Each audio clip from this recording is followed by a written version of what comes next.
Bonjour à toi cher spectateur qui aime les longues dissertes philosophiques, les réflexions théologiques et remettre en cause la religion. Et bienvenue dans un film qui ne va pas faire que ça, qui va essayer aussi de nous faire peur. Heretic, réalisé donc par Scott Beck et Brian Woods. Mine de rien, c'est quand même leur deuxième film cette année. C'est quoi le premier? Je sais pas si tu as envie de t'en souvenir. C'est un Dis-moi. film avec Adam Driver.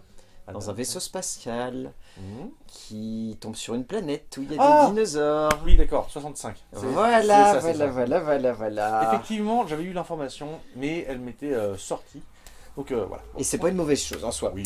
Bref, le film qui nous intéresse ici raconte l'histoire de Paxton et Barnes, deux jeunes filles qui sont des mormons pratiquantes La Mormone. et qui débarquent chez un monsieur qui a l'air d'être très sympathique. Monsieur Reed, Monsieur Reed. qui visiblement est un bon lecteur. Oui, tout à fait. Et qui semble plutôt charmé par l'idée de se faire convertir par ces deux jeunes femmes qui les invitent à rentrer. Ou au moins de discuter théologie. Exactement. Et à partir de là va commencer un long débat sur les croyances, mais peut-être de manière plus générale sur qu'est-ce que c'est que croire, est-ce que c'est logique de croire, est-ce que ça n'est pas aller à l'encontre même de l'être humain. Et aussi, qu'est-ce que c'est que le destin? Oh Qu'est-ce que c'est oui. que le choix? Le Oui. libre arbitre? Oui, tout à fait. Il y a plein de choses. Plein de choses, plein de thématiques. Et pour parler de plein de choses et de thématiques, forcément je pense à mon cher Mathieu, et je lui dis de venir, et il accourt. Tu as plein d'invités aussi qui auraient fait un très bon boulot parce que oui. tu invites des gens de qualité. Ne te dénigre pas. Je ne me dénigre Tu pas. étais l'invité parfait pour cette vidéo. Ah bah. Reste là-dessus. Comment vas-tu? Bah là, flatté comme ça fait encore plus de bien. Continue, n'hésite pas. Hérétique. Alors, Hérétique, ça fait quand même un bon petit moment qu'on en entend parler. Au-delà de sa communication, au-delà du fait que ça soit un film à 24, au-delà du fait que ça soit les deux mecs qui sont à la base de la saga Sans un bruit et qui en sont aujourd'hui donc avec ce film à leur troisième réalisation en solo, c'est un film qui intriguait, je pense, pour la simple et bonne raison que l'on ne s'attendait pas à voir Hugh Grant être le méchant, entre guillemets, d'un film d'épouvante horreur. Pourtant, c'était pas la première fois qu'il joue un méchant. Même, je dirais, depuis son revival, depuis 4-5 ans que justement il commence à revenir sur le... Tu me dis Paddington 2, Ah non, parce que je l'ai effectivement dans Paddington 2, il joue un méchant. je hein. l'ai pas vu, moi je pensais plutôt à l'honneur des voleurs. Ah oui. Donjons et Dragons. Mais là, justement, maintenant qu'il ne peut plus jouer le beau gosse séducteur, aussi parce qu'il y a eu quelques mots par-ci par-là de certaines actrices qui se plaignaient, il peut jouer le méchant. Donc, Je le papy méchant séduisant. est-ce qu'il fait une... merde, comment il s'appelle Henry, celui qui joue dans 12 hommes en colère, et Henry Fonda. Voilà. Une Henry Fonda, ouais. Voilà. Qui, lui, justement, était le mec qu'on adore inviter, qui est le beau gosse ultime, le gentil, et quand il était une fois dans l'Ouest, il devient le Franck. Justement, il a tout chamboulé. Donc, Très belle utilisation d'ailleurs d'un acteur à ce moment-là. Mais ouais, Est-ce que ça je te pense plaît que aussi c'était l'ambition aussi clairement de Scott Woods et de Brian Woods et de Scott Beck quand ils ont voulu faire ce film parce que clairement, visiblement, il a été investi dès le début dans la création de ce projet. et il s'est investi très bien ensuite. Il s'est investi très fortement puisqu'il contrôlait la quasi-totalité des dialogues pour faire en sorte que ça ait de la cohérence par rapport au personnage, ce qui est finalement rare aujourd'hui pour un acteur de s'investir autant dans la peau d'un protagoniste ou en l'occurrence ici d'un antagoniste. Au-delà de ça, le film a bénéficié aux États-Unis d'une excellente presse vu qu'il est sorti quand même depuis un bon petit moment là-bas. Ça fait un peu plus d'un mois qu'il est sorti aux États-Unis. Donc il a mis du temps à arriver en France. Il sort dans une vraie hype, c'est-à-dire que je pense que les gens ont très très envie de voir ce que ça peut donner parce que le concept est alléchant et la forme a l'air d'être tout autant. Donc à partir de là, Hérétique, ça donnait très envie. Et à partir de là, Mathieu, je me retourne vers toi et je te demande ce que tu as pensé de Hérétique. Je trouve que c'est le Blumhouse de A24. Oh, joli. Je le dis pas de Joli. manière méchante. Hein. C'est très loin d'être The Gallows qui est un Blumhouse dégueulasse. Non. Là, c'est du bon niveau pour du Blumhouse, mais je trouve que c'est un niveau quand même un petit peu moyen pour du A24. Surtout, A24 est une société de production qui s'est permis des véritables fulgurances dans bien des domaines, y compris l'horreur, justement, qui est un petit peu leur marque de fabrique aussi. Et celui-là, je trouvais quand même que... Alors, il y a un petit peu d'horreur, mais c'est de l'horreur pas aussi recherchée que ce que peut donner l'excellence de A24. Et là, justement, on retrouve un petit peu plus du Blumhouse dans le style. Ensuite, il y a quand même des trucs qui, effectivement, ont demandé du travail, de l'investissement, du budget, que on ne trouve pas souvent chez Blumhouse, il faut bien le reconnaître. Mais je voulais lancer la petite pique, la petite définition. Mais je l'aime bien, Voilà. je l'aime bien. Alors, je vais reprendre exactement ce que je t'ai dit avant qu'on commence à enregistrer cette vidéo. Mhm. C'est sympa. Ça, c'est un avis. Voilà. Non, mais honnêtement, je comprends en un sens pourquoi il y a eu une vraie hype autour du film, parce que dans sa prémisse et dans sa manière de se construire, le film est intéressant. Après, l'exécution, elle est très sommaire, en fait. Elle est pas... En fait, surtout, il est intéressant pour des Américains. Oui, ah bah ça c'est sûr, parce Et que ça, on le y propos viendra et toute après. la forme, c'est indéniable que tout le sous-texte, etc. derrière, c'est très ancré dans la société américaine. Mais C'est surtout très novateur pour les États-Unis, pour les films américains. c'est ça. Mais après, ouais, c'est... Oui, vraiment, je le dis pas de manière péjorative, mais pour moi, c'est sympa. Je C'est-à-dire pense- qu'on passe un bon moment. Le film passe super vite, ça m'a Oui. impressionné. Il dure 2 heures, mais alors vraiment, vous les voyez pas passer les 2 heures. À la limite, à la fin, j'étais en train de me dire, il y a pas un truc après? Ouais, aussi, je pensais que ça durait 1h30, j'avais pas regardé la Mais non, durée. ça dure C'est quasiment toi qui me 2 l'as heures. appris, ça. Mais du coup, ouais, ça se tient. Mais après, c'est bien. C'est bien. Il y a du propos, il y a une certaine manière de mettre en scène le film qui est plutôt bien. En fait, c'est très paradoxal, mais ça aurait été le premier film de Scott Beck et Brian Woods. J'aurais peut-être été beaucoup plus indulgent Mm. qu'en ayant en tête que c'est quand même leur troisième film et entre guillemets leur deuxième avec du budget. Parce que leur premier, Ah bah, il débute, hein, il débute. Hein. il est clairement Comment c'est très léger en termes de budget si vous avez l'occasion de le voir sur Prime Video, mais voilà, on sent qu'il y a beaucoup moins d'ambition, ou en tout cas que c'est beaucoup plus minimaliste. Leur dernier, n'en parlons pas, c'est pas non plus une purge, mais c'est vraiment pas bon pour ce que c'est. C'est un truc éteint. C'est ça, voilà. Non mais clairement, ouais, aussi éteint que les dinosaures, hein, clairement. C'est ça. Mais là, Blague. on sent que on sent que ça se trouve c'était leur premier scénario, qu'ils n'ont pas réussi à le vendre à l'époque. Ah, ouais, Et c'est que vrai. peut-être Dit ils comme ont ça, réussi ouais. enfin à le faire aujourd'hui parce qu'ils ont une notoriété grâce notamment à la saga Sans un bruit. Et peut-être que du coup c'est ça. Mais je trouve l'idée intéressante. En fait, c'est très paradoxal, mais le fait que tu aies un lieu unique, le fait que tu aies que 3 personnages réellement principaux dans le film. Ouais, un huis clos. Mais voilà, non mais ça fait vraiment prémisse de court-métrage ou en tout cas de proposition de premier film avec vraiment une intention très réduite. Oui. Et je trouve ça très louable. Mais après, voilà, je pense pas non plus qu'il faut crier comme certains le font au génie ou au film ultra novateur. C'est un film qui est bien, qui est efficace Bien écrit. et qui est très bien écrit, mais qui reste très classique sur beaucoup de points. Sur beaucoup de points. Je te propose qu'on saute dans l'écriture tout de suite parce Allons-y. qu'on va avoir beaucoup de choses à évoquer. Oh oui. Donc c'est Brian Woods et Scott Beck seuls qui se sont collés à l'écriture. Alors, déjà posons comme base, le film est super intéressant parce qu'il a des magnifiques dialogues. Oui. Ça faisait longtemps que dans un film d'épouvante slash horreur, j'étais pas autant fasciné par la propension qu'ont les personnages à parler et à ne pas parler pour rien.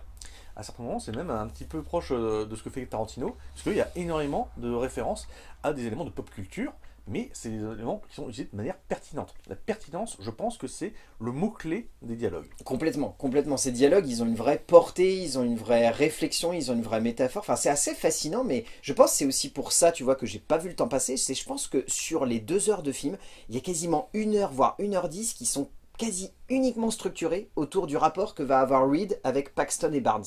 L'objectif, c'est juste de créer un statut au niveau des personnages, de montrer qui est dans le contrôle et qui n'est pas dans le contrôle, et au fur et à mesure de progresser, de jouer justement sur ce jeu de contrôle et de faire en sorte de savoir dans quelle direction vont se retrouver les personnages. Est-ce que c'est en position d'instabilité? Est-ce que c'est au contraire en position de force? Est-ce que la maîtrise du dialogue permet d'avoir une maîtrise sur la situation, ou est-ce que c'est juste un artifice qui nous permet vaguement de potentiellement dire qu'on contrôle ce qui se passe, mais alors pas du tout?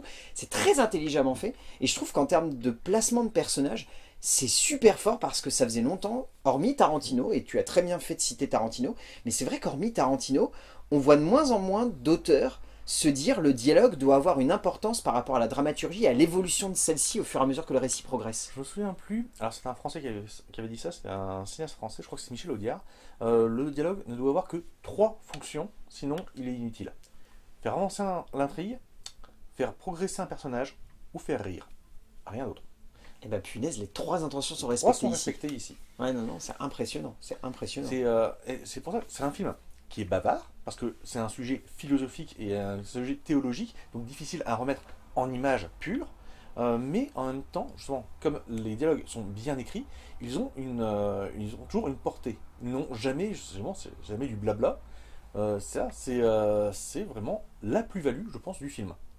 Et c'est surtout aussi, tu passes ton temps en fait à te dire s'il n'y a pas des sous-entendus, Ah des oui, réflexions, des paraboles. Tu dis, les personnages ils font pas que parler pour en partie. parler. En partie. En partie, il y a forcément des dialogues d'exposition, mais ça c'est un petit peu Ah, obligatoire lorsque tu veux placer un tel contexte et placer une telle situation avec les personnages. là, je dirais surtout, c'est en partie parce que la partie qui est pour moi un petit peu le défaut du film, mais qui ne pouvait pas être évitée, et là, désolé chers spectateurs, je vais être obligé de ramener ma science, c'est que dans cette histoire, on parle donc de religion, avec une idée principale, c'est que justement, toutes les religions seraient les itérations, c'est-à-dire les répétitions d'une tradition primordiale, et bien ça, c'est du René Guénon. Et René Guénon, moi je peux le définir comme étant un génie basé sur des conneries, parce que c'est un exégète qui a fait des recherches en théologie extrêmement poussée, mais qui, comme c'était basé sur l'équivalent de Donjons et Dragons de l'époque, disons que ça va pas loin quand tu y réfléchis pour de vrai. C'est très utile quand il s'agit d'aller à taper sur comment ça s'appelle taper sur la théosophie, sur le spiritisme ou sur la franc-maçonnerie, puisque c'était un ancien franc-maçon. Ok. Et là, effectivement, tu as des arguments qui sont encore valables aujourd'hui.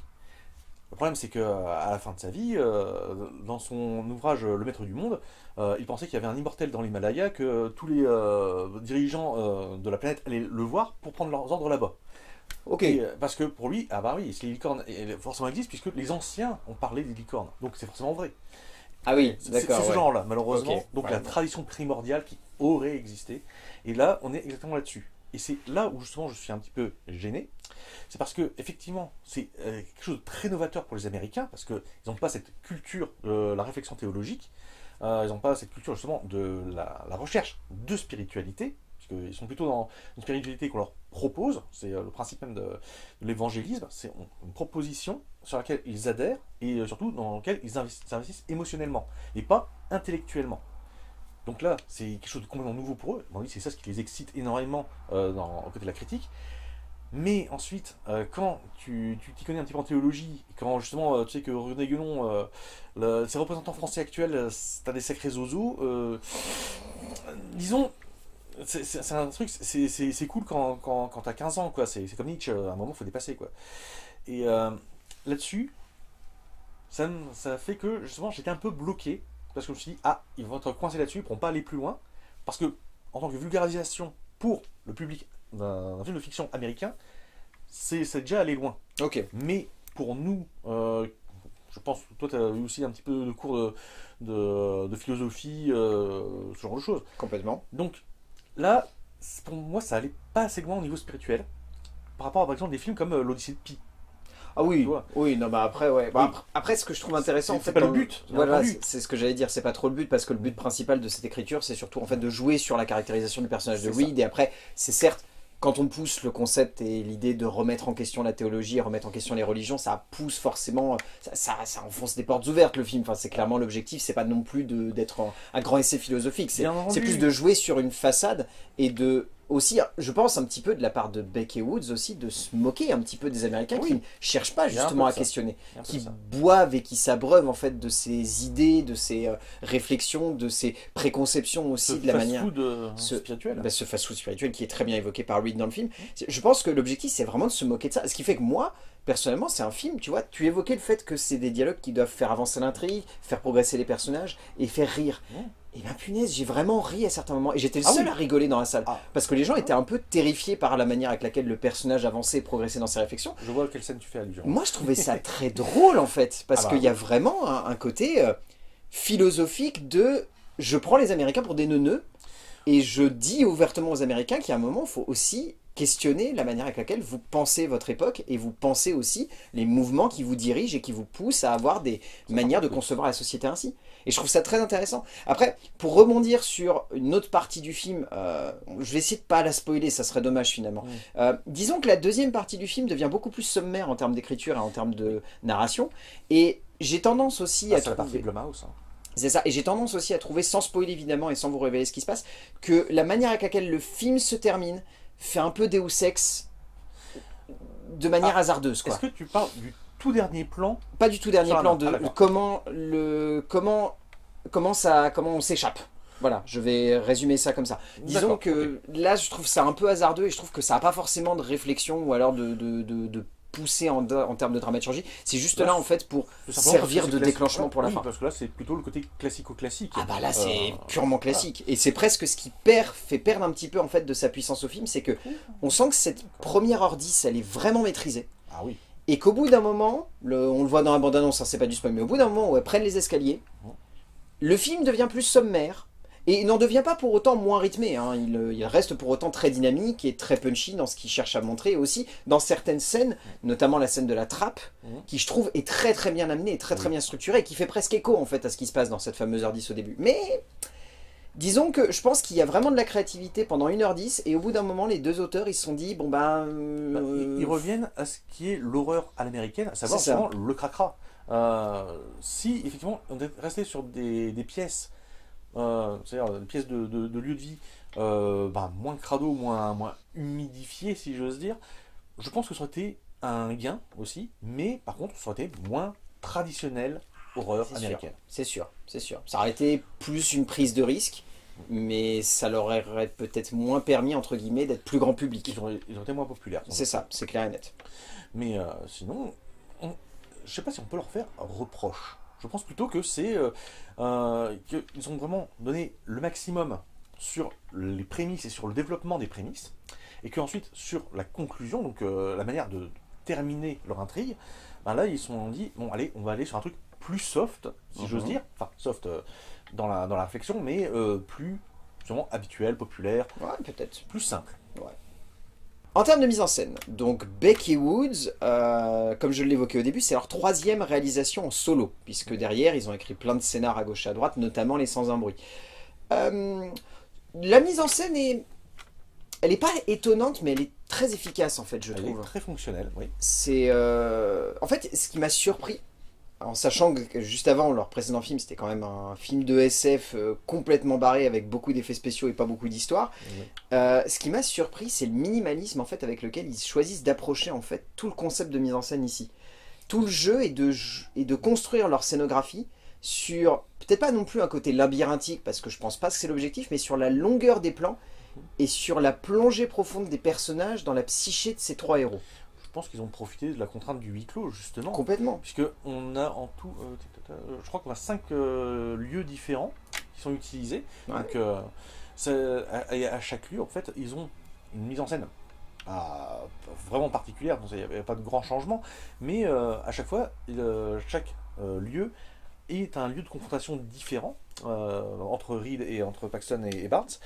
Ce qui fait que justement, la caméra s'adapte à ces lieux, que ce soit dans la taille de la pièce, ou sa luminosité, ou justement l'enjeu qui est présenté. Donc c'est très efficace, c'est très académique aussi. Oui, non mais oui, c'est très classique à l'américaine de l'horreur. Tu faisais très bien d'évoquer ça justement quand tu parlais de la manière avec laquelle ils faisaient évoluer leur récit dans le côté très classique de l'horreur à l'américaine. Ça se ressent également dans leur manière de mettre en scène le film. On sent que leur objectif n'est pas de créer un film qui va être ultra novateur dans sa manière de mettre en image l'épouvante et l'horreur, mais plus en fait d'être cohérent par rapport à ce qu'ils veulent raconter. C'est-à-dire que vu que leur objectif c'est de mettre en exergue des dialogues qui soient extrêmement bien construits et qui suivent correctement les uns par rapport aux autres, il suffit de reprendre l'exemple de Tarantino que tu as très bien évoqué quand on parlait de l'écriture, mais pareil, Tarantino, lorsqu'il s'agit de mettre en scène des dialogues, il veut pas faire d'esbrouf. Son objectif c'est surtout de faire en sorte que les acteurs qui soient présents au sein de son cadre soient tellement clairs et surtout impactants dans leur manière avec laquelle ils vont gérer l'espace, se déplacer, interagir les uns avec les autres, que si tu fais une mise en scène qui est trop déstructurée ou alors qui a tendance à trop utiliser d'artifices comme le montage, la musique, des enchaînements de plans ou des choses comme ça. Ari Aster pour rester dans le 1-24. C'est ça. Et ben il suffit juste de mettre en scène ça avec le plus de simplicité possible pour faire ressortir tout ce qui va être la force des enjeux au sein du cadre. Je reprends l'exemple de cette scène dans une espèce de grande bibliothèque qui, je trouve d'ailleurs, me permet de saluer le travail de décor du film. Enfin, le meilleur décor. C'est ça, non mais le travail autour des décors du film, je le trouve particulièrement bien fait dans le sens où c'est jamais trop criard, c'est toujours clairvoyant en fait dans ce qu'il faut mettre en avant pour que le spectateur se focalise sur des détails. Après, la mise en scène de Beck et Wood, bon, il y a quelques moments où ils ont tendance à un petit peu trop user des inserts pour souligner certains trucs qui vont faire avancer la dramaturgie, mais c'est pas vraiment un énorme défaut, puisque derrière, encore une fois, il y a cette justesse de jouer sur des rapports d'échelle et des rapports de conflit entre les personnages. Il y a plein de plans circulaires extrêmement denses où ils vont jouer sur l'ampleur dramatique en fait de la scène pour justement perdre un petit peu les repères du spectateur. Je trouve ça particulièrement intelligent et certes, encore une fois, c'est pas novateur, c'est pas hyper créatif, mais c'est très efficace. Bah, là, en plus, on peut dire, il y a deux plans, au minimum deux plans, où il laisse tomber le côté purement fonctionnel pour faire des véritables plans de cinéma, c'est-à-dire des plans ayant une signification qui n'est pas explicite. C'est, si je te dis, de la maquette jusqu'à la porte, Non, mais tu vois quel plan il il est, est magnifique enfin, celui-là. ce plan, il est génial Et parce le tout que dernier plan aussi. ouais, ces deux plans en fait sont très créatifs. En fait, c'est les deux plans où on sent que les gars se sont dit, on va C'est le plus tout mettre en important. termes de créativité là-dedans. Plus On va impactant. tout miser sur... faut que ces plans ils soient signifiants. Donc c'est les deux moments, si je devrais les souligner, qui sont les plus créatifs et les plus esthétiques. Parce que le reste du temps, on va pas non plus dire que c'est fonctionnel, parce que ça serait vache de dire ça, mais C'est vrai, j'ai un peu vache. c'est clair par rapport aux intentions qui sont de base dans la manière avec laquelle ils veulent mettre en scène leur film, c'est-à-dire mettre en avant de manière claire ce qui doit être vu et compris par le spectateur. Donc disons que c'est une mise en scène claire. Oui. C'est pas fonctionnel, c'est clair. Parce qu'il n'y a pas d'esbrouf, il n'y a pas de surfait, il n'y a pas d'envie de trop amener de choses. Enfin, c'est vraiment l'objectif de faire en sorte que tout soit limpide pour le spectateur et que surtout, derrière, ça soit à lui de réfléchir par rapport à ce qu'il veut comprendre de ce que vivent ces personnages. Et donc les deux plans dont je te parlais, que tu as repéré, en fait, c'est en fait quand tout est en place, justement, ils peuvent se permettre, parce que là, il n'y a plus ce risque d'être perdu pour C'est ça. le spectateur. C'est assez malin. C'est assez malin, on peut le dire. C'est malin et surtout c'est juste de la part de cinéastes qui, encore une fois, faut le remettre en contexte. À la base, c'est des scénaristes qui ont fait deux réalisations, dont une qui est vraiment pas folle et qui était pétée de thunes, et une autre On leur qui est... reprochera tout le temps. Ah, mais je pense qu'on va leur reprocher parce que honnêtement, sans déconner, tu dis les deux mecs Pardon. qu'on fait sans un bruit, qui ont un scénar, qui ont l'air d'être un truc de SF bien barré, et qui te pendent ça alors qu'ils ont Adam Driver en tête d'affiche. Moi, je suis désolé, ça reste quand même ça reste du pain béni qui est foutu dans un mixeur avec de la flotte, quoi. C'est vraiment de la catastrophe. Mais C'était un écart, on va dire. voilà, disons, voilà, il faut tenter pour se rendre compte qu'on n'est pas fait pour aborder ce genre-là. Disons qu'au moins, ils ont compris qu'il fallait rester dans l'épouvante et dans l'horreur, et de peut-être expérimenter d'autres choses et d'autres formes que des trucs un peu plus actionneurs. Ah oui, Et voilà. on leur souhaite aussi d'essayer d'autres genres s'ils en ont envie, mais que Pas ce la soit- SF. avec ce genre de réussite à la hérétique et pas la 65. Ouais, c'est ça, mais pas de la SF. Mais voilà, en tout cas, ça démontre bien que ces deux réalisateurs, qui peut-être sont pas des immenses metteurs en scène, mais par contre sont des gars qui savent exactement comment mettre en forme ce qu'ils ont écrit, et surtout comment mettre bien en perspective les bons rapports d'échelle et de personnages. C'est ça qu'il faudra retenir, je pense. Oui, dans ce cas, personnage, acteur, allons-y. Voilà, exactement, tu me permets de faire un lien magnifique. Alors, casting, on va pas non plus tergiverser parce qu'il n'y a pas non plus 10 000 acteurs à évoquer.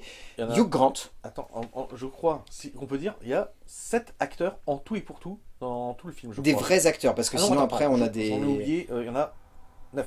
Ouais, voilà, après on a vraiment des rôles plus secondaires, mais Voilà. disons que moi je retiens surtout 4 acteurs en fait. Mhm. Dans le rôle très tertiaire, il y a Topher Grace qui joue donc Elder Kennedy, le responsable de l'église pour les deux jeunes filles, qui, honnêtement, ça m'a surpris de le voir parce que vu qu'il n'était pas crédité au générique au début, j'ai fait « Il y a Topher Grace là-dedans ? Ah bah oui !»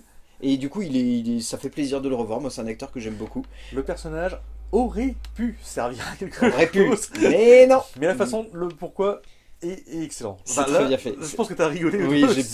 beaucoup rigolé à ce moment-là, j'ai beaucoup rigolé.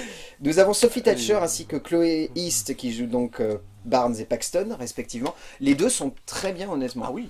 Oui. Elles m'ont beaucoup surpris. En même temps, au début, j'avais très peur parce que je trouvais notamment que Sophie Thatcher avait un vrai côté ressemblant avec Anya Taylor-Joy. Ah ouais. Ouais, Tu trouves je trouvais pas forcément au niveau des yeux, mais au niveau de la forme du visage. D'accord, c'est plutôt Jenna Ortega, j'aurais dit. Ah, un petit peu aussi. Bah peut-être c'est un mix entre les deux. Tu Ah, vois, peut-être. mais en tout cas, les deux ont une vraie alchimie et s'en sortent très bien. Ont une très belle manière d'interpréter deux personnages qui sont diamétralement opposés en termes de réflexion et en termes La de... brune, la blonde. C'est de ça. manière. Et en termes de théologie, et en termes d'approche de la croyance, c'est très intéressant de les Et voir de évoluer. regardage de vidéos sur internet. aussi. Et donc nous avons Hugh Grant. Alors là, effectivement, c'est un très très bon comeback, puisque là je sens que c'est un des rôles principaux. C'est pas un des rôles secondaires comme dans Donjons et Dragons dont on parlait tout à l'heure. Ouais, clairement, ou comme dans Paddington 2, je reste sur le fait qu'il faut garder en tête que Hugh Grant, sa première incursion en tant que vrai méchant, ça a été Paddington 2. Oui, C'est pas Donjons et Dragons, c'est Paddington 2. Ce film reviendra tout le temps. Hein. Mais oui, Et là, il use très bien en fait de son charme britannique pour servir un personnage qui doit rendre énigmatique, antipathique, mais charismatique. Et Dieu sait que c'est extrêmement compliqué, je pense. C'est rare parce que, bon, allez, disons que dans le genre, les méchants de James Bond sont les rares à pouvoir se permettre, entre guillemets, d'avoir ce côté antipathique, mais parfois très charismatique. Et c'est pas facile, je pense, dans un film d'horreur, de réussir à équilibrer ça. Il y a quand même dans le côté slasher. Alors ensuite, c'est effectivement un charisme plus du corps que du visage, parce que là c'est par son visage, par l'expression qui le montre, mais si on regarde les grands monstres de slasher comme Jason Voorhees, Michael Myers... Ah mais là c'est vraiment du charisme par la terreur. Voilà. Moi je parle vraiment de charisme, tu sais, par le charme. C'est pas facile en fait d'être charmant, antipathique et charismatique. C'est trois choses qui sont très opposées et qui sont très complexes, je pense, au cinéma à mettre en perspective pour un personnage. On peut rendre un personnage très charismatique et très impactant. Le personnage de Jigsaw, par exemple, dans la saga Saw, est typiquement un méchant antipathique mais charismatique. Mais il n'a pas ce côté charmant. Et je trouve là que Reed a vraiment ces petits instants où on se dit « Ah, il est sympa quand même ». Et puis ensuite on se dit « Ah oui, non, en fait, c'est un immense salaud ». Ouais, mais en fait, c'est super intéressant ce qu'il a raconté. Ouais, mais c'est horrible parce qu'il torture des gens. Ouais, mais quand même, il est bien, il est classe, il fait un peu papy dandy. Et puis, t'es comme ça tout du long du film. Et je me suis dit, bah, en fait, c'est le meilleur choix possible pour interpréter ce genre de personnage que Hugh Grant. C'est vrai, il est très bien choisi. Ensuite, c'est un acteur anglais dans un film américain. Donc, effectivement, il y a toujours une petite plus-value. Bah, je pense, oui, je pense que ça joue beaucoup. Ouais. De toute façon, oui, à chaque fois que c'est le cas, ça fonctionne de fou. Ça fonctionne de fou. Et est-ce que tu as remarqué aussi quel genre de tueur en série a été utilisé pour construire son personnage? Alors je sais plus, je crois qu'il en a parlé. J'ai vu une interview, mais alors vas-y, redis-moi. Alors je pense, à cause de son modus operandi, sa façon de jouer, de tuer, pardon, c'est Holmes, H.H. Holmes, qui est un mec qui avait construit une maison, qui était une maison de supplice, justement, faite pour que les gens s'y perdent. Et donc tombe dans des fosses, dans des pièges où il pouvait ensuite être torturé. Donc c'est un petit peu ce style-là, moi c'est ce que je pensais. Mais je crois qu'en plus il a dit ouvertement qu'il avait essayé en fait de se mettre à la place de certains tueurs en série pour réussir à cerner leur psyché et surtout faire en sorte de rendre son personnage aussi crédible que intéressant à suivre. Parce qu'il avait peur en fait lui-même de tomber dans la caricature du méchant et de pas avoir justement d'impact sur le spectateur, ou en tout cas que le spectateur le regarde juste avec un regard très extérieur et pas limite dans une forme d'empathie pour sa manière de penser et pour la manière avec laquelle il va s'occuper de ces deux jeunes filles. C'est pas du charismatique comme Hannibal Lecter, évidemment. Ah non, c'est très différent. Mais, ensuite, ça peut être un personnage, effectivement. Surtout, faites pas une suite où il aurait survécu et il va se venger. Oh non, c'est pas un film où il doit y avoir un Hérétique 2. Voilà. Non, ça ne servira à rien. Ça ne servira à rien, clairement pas. Il faut profiter que là, il est comme il faut. Non, très très bien fait. On arrive à la fin de cette vidéo, mon cher Mathieu. Qu'est-ce que tu retiens de Heretic? Eh ben, je crois que je vais être comme toi. C'est sympa. C'est pas transcendant. C'est pas un film, film d'horreur dans lequel on est horrifié. C'est pas un film de terreur dans lequel on est terrifié. Parce que, déjà, bon, nous, on a un peu de bouteille, donc on s'y connaît un petit peu. On voit certaines ficelles et certains tropes obligatoires. Je veux dire, on ne peut pas faire un film avec un tueur en série sans que il ait commis des crimes en série. C'est un peu obligé. Mais l'ensemble, je pense, ça peut être une bonne porte pour le spectateur populaire, pour le spectateur américain en particulier, pour essayer d'ouvrir un petit peu son esprit sur certaines réflexions. Donc, est-ce que, pourquoi pas, ça lancera des films aussi de tueurs philosophes? J'avoue, je serais très curieux et je serais très intéressé. Monster Philosophic Universe. Why not? Ça serait toujours mieux que certains autres MCU. Oh oui, ça c'est clair. Non, je vais te soutenir. Encore une fois, on ne dit pas ce mot de façon péjorative. Sympa, ça peut être vraiment une plus-value pour un film. Et là, c'est vraiment la partie bonne. C'est un film duquel on ressort en se disant, c'est pas forcément renversant. C'est pas un film où on se dit le concept est ultra novateur et du coup donne une perspective ultra novatrice et hyper en avance sur son temps au film. C'est juste que c'est efficace pour ce qu'il souhaite faire, c'est très bien joué pour ce qu'il souhaite montrer, c'est bien mis en scène pour ce qu'il veut raconter, Et c'est bien écrit. et c'est super bien écrit pour ce qu'il cherche à faire réfléchir au spectateur et surtout pour ce qu'il cherche simplement à montrer, c'est-à-dire un film avec un bon concept, avec une bonne ambiance et avec une belle avancée qui fait qu'à la fin, on se dit pas qu'on a juste vu un petit film d'horreur sympa, on se dit qu'on a vu un film d'horreur cool qui avait cette forme qui reste en tête quand même un petit peu. Qui avait un petit truc en plus. C'est ça, voilà. Exactement. Un film d'horreur avec un petit truc en plus. C'est très bien résumé, mon cher Mathieu. À la Arcus. Donc voilà, Hérétique de Scott Beck et Brian Wood. Si vous avez l'occasion de le voir en salle, allez-y. Je pense que vous avez passé un bon moment. En salle, en VOD ou sur un DVD. Pourquoi pas. Exactement, exactement. Merci, mon cher Mathieu. Merci à toi. Je sais pas quand est-ce qu'on se retrouve. Moi je sais qu'en janvier... En janvier, c'est sûr, on se retrouve. Peut-être qu'on se retrouvera d'ici là. Je ne sais pas, nous verrons bien. Et d'ici là, on va dire aux gens d'aller voir des films parce que c'est bien d'aller voir des films et qu'on se retrouvera pour parler de films, bien évidemment. Bien évidemment. A plus. Au revoir. Bon, tu n'as personne d'enfermé dans ta cave. Tu es sûr? Je n'ai pas de cave, mais... Oula. Il a dit mais. Il a dit mais. Il a dit mais. Tu veux voir?